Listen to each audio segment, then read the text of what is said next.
I've had the pleasure of living, working, and traveling in more than 100 different countries. My goal for this talk is to show you how travel changed my life, and I'm going to hope to show you how it can have a big impact for yours as well. So just a bit of background about myself. I'm from a small little town called Wildwood, Missouri. I was born and raised here. It's a very quiet place on the outskirts of St. Louis. Though if you ask any of my friends, they'll tell you I'm from the boonies and basically from the middle of nowhere. There's a ton of woods and a lot of wildlife.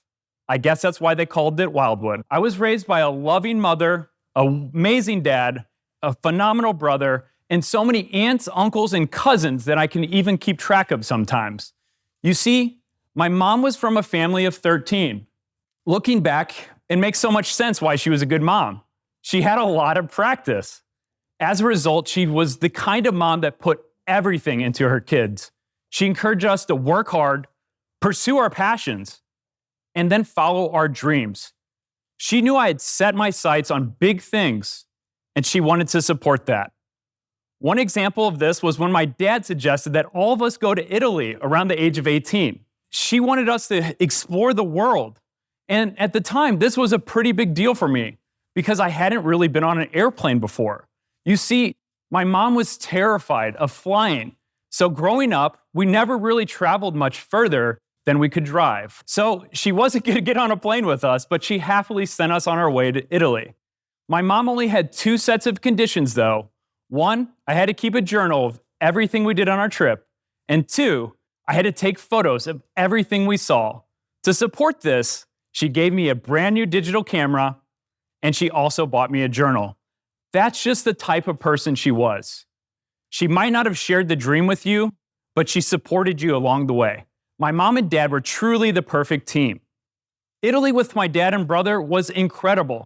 The only problem was, it was too short. And that's because I was hooked. That trip lit a spark in me, a new sense of discovery, new smells, new people, new places.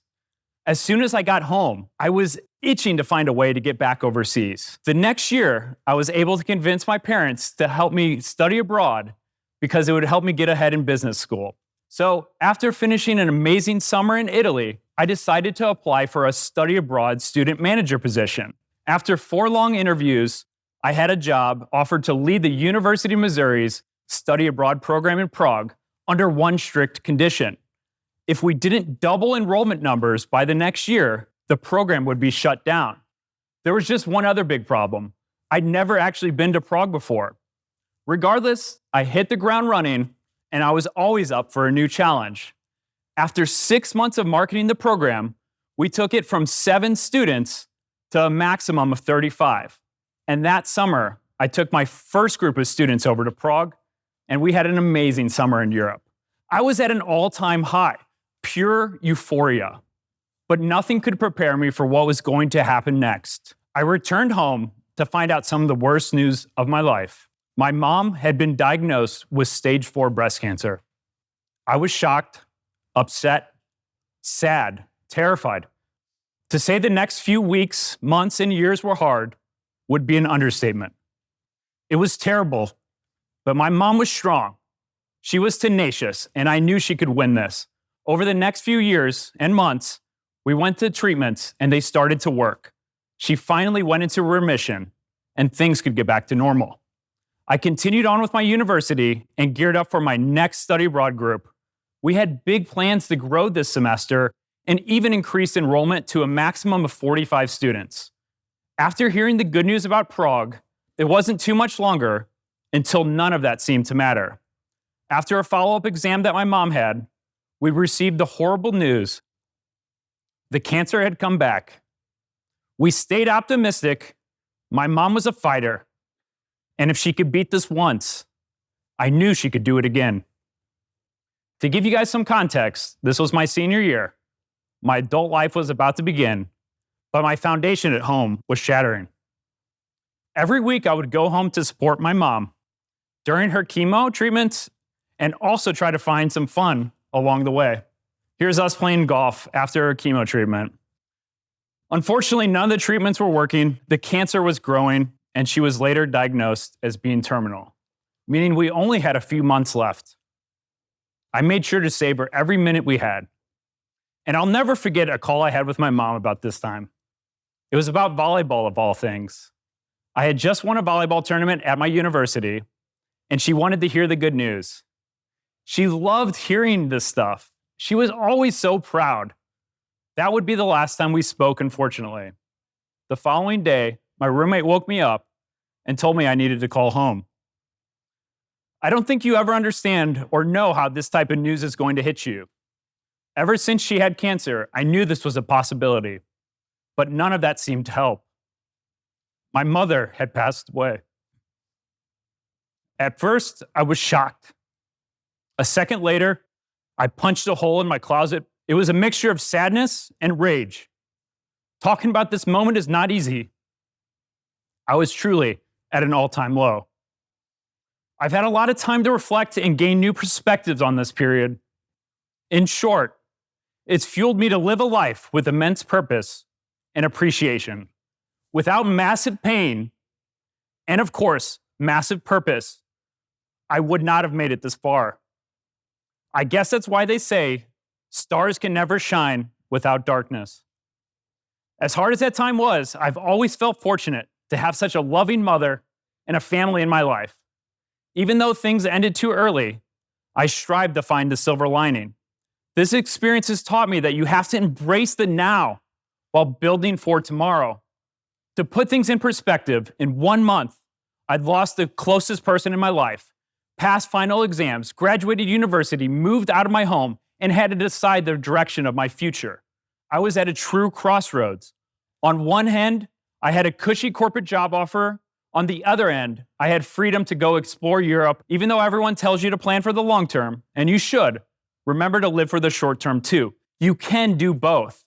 Take that trip, do that semester abroad, and live your life. Tomorrow is never promised. So I went ahead and booked a one-way ticket to Europe with nothing lined up, but I was confident I could figure out the rest. I had the chance to fulfill the lifelong dream to travel the world and start building my version of success. But to achieve different results, I knew I had to create a different path. You should embrace your past, but you should also focus relentlessly on your future you desire. You have one life. Begin shaping it now rather than waiting for a significant catalyst. Be a dreamer, but more importantly, be a doer. I was ready to build the life of my dreams. At this point, I wrapped up my last study abroad group, but I had to hit the ground running because I needed to find a job. I started reaching out to my university connections in Prague. The university faculty loved the fact that I had some teaching experience, and they saw how I grew the previous enrollment of students. After applying, I was hired to be a financial economics professor. That was a light bulb moment for me. I'd shown up in a relatively new country, landed a prestigious and flexible job in under 1 month. That experience showed me how the world was open to work and travel in other countries. During this time, I had a few big goals, but one of them was to visit a new country every month, and more importantly, create unique experiences. I was able to experience some fantastic things, like running with the Bulls in Pamplona, Spain, going to Oktoberfest in Germany, and even giving one of my university lectures in a castle. But more importantly, I'd amassed amazing local friends, pushed myself out of my comfort zone, and created memories I will cherish for the rest of my life. These experiences taught me a valuable lesson. Long-term travel is more accessible and affordable than most people think. I was able to travel to nearly every country in Europe for less than $30 a day, all while having a job that was helping me grow myself and my career. There was just one issue, though.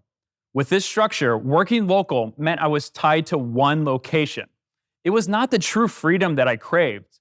So after about 2 years of living and working in Prague, I reflected on the future of staying a professor. I learned so much, loved my work-life balance, and my faculty and coworkers were amazing.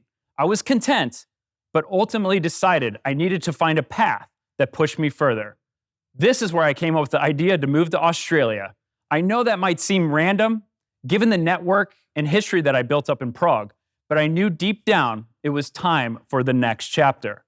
That's when I discovered a little-known travel secret: long-term work and travel visas. This visa would allow me to live and work in Australia, and I could apply online. I was approved in under a few weeks. When I arrived in Australia, I had less than $5,000 to my name. So it was indeed sink or swim. I was applying for jobs 10 hours a day until I landed my first remote job ever in just about 2 weeks. I was going to be working for a tech startup where I could use my prior marketing and sales experience to help grow the company. Remote work is commonplace nowadays, but back in 2013, it was still a relatively new concept, and mainly for coders and developers. This was perfect. I would have a higher paid job, better long-term experience, and the flexibility to work remotely. I always say that remote work is a one-way street, and this job would start my journey. It truly opened up my eyes to a new way to think about the future of working and traveling. Nowadays, there's a new digital nomad visa popping up every single month, which has made the world even more accessible than before. So with the flexibility of a remote job, how could I make this situation even better? I mean, making good money is great, but Australia was not cheap. What if I could keep my same income, but live in a cheaper country like Thailand? That would be the perfect situation. 1 month of costs in Australia would be about 6 months of costs and expenses in Thailand. I had the idea, but again, this time, my remote job was restricted to living in Sydney. That leads me to the next big lesson. The world is full of life-changing opportunities if you're willing to follow them. While in Australia, a mentor I had met in Prague asked if I ever considered going to graduate school. The only catch was, this school was in South Korea. The university was in Korea, and this was not really on my radar at this time, but spending time in Asia was always high on my bucket list. So I said, why not? I applied for the program and received a full-ride scholarship to go to South Korea and get my MBA. That was far from easy, especially with the language barrier, but my years in Korea were some of my best, and I figured out how to really amplify my network. As locals in Korea started to recognize I was there for the long haul, they started to accept me, and eventually I became part of the family. Everywhere I've traveled, I found that people love networking, but a lot of times they're just looking for someone else to make the first move. This can be as simple as making a dinner reservation and inviting a few people along. I've met some of my closest friends around the world through hosting local events, working locally, and studying abroad. While in South Korea, I had some extra time to continue developing my passions of writing and photography, which led me to launching my very first travel blog. This blog helped jumpstart my writing career, allowed me to share my favorite photos, travel stories, and would later lead to me writing my first book. Who would have thought my mom gifting me a journal and a camera would lead to something so impactful? This gift from her helped me hone my skills to win my first place prize in multiple photography contests and have my photos viewed by millions of people around the world. And I would later go on to write for Forbes, Entrepreneur magazine, and even author a best-selling book. If I hadn't said yes to that new chapter in South Korea, who knows how things would have unfolded the way that they did. That experience led directly to another life lesson I have, and I want to share this with you from my travels. Travel can be a big advantage, and you can build an 8-figure empire from your laptop. A lot of people think travel represents time off or a pause in their career, but from my experience, my time abroad opened up new opportunities I never would have had before. I mean, how many university professors are 22? For me, it was clear as day. This new path unlocked new opportunities. While I was in Korea, I made a few new friends who worked at a remote startup, and they were super excited about building a marketplace to buy and sell online businesses. We stayed in touch over the years, and about a year later when I was looking for work, I saw that they were hiring a marketing and sales manager. So I applied, interviewed, and was accepted. I had finally done it. I landed a fully remote dream job.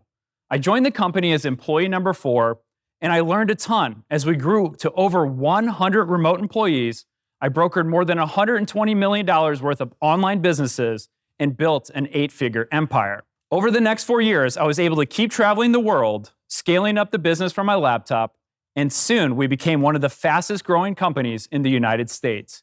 Yet again, a chance meeting, an open mind, and the flexibility to travel completely changed the course of my life. What I want you to understand, though, you don't have to delay moving abroad, and hitting the road doesn't mean throwing your career away.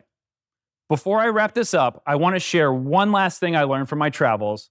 It's not where you go, it's what you do there. So, over the years, I've had the pleasure of visiting more than half the world. And as impressive as that may sound, I didn't start traveling just to go to more countries. And you'll notice that none of these big moves in my story were arbitrary. In each of those places, I've been able to build strong relationships, which have unlocked life-changing opportunities for my life and my career. Although none of this would have been possible without this strong foundation from my childhood that has allowed me to excel.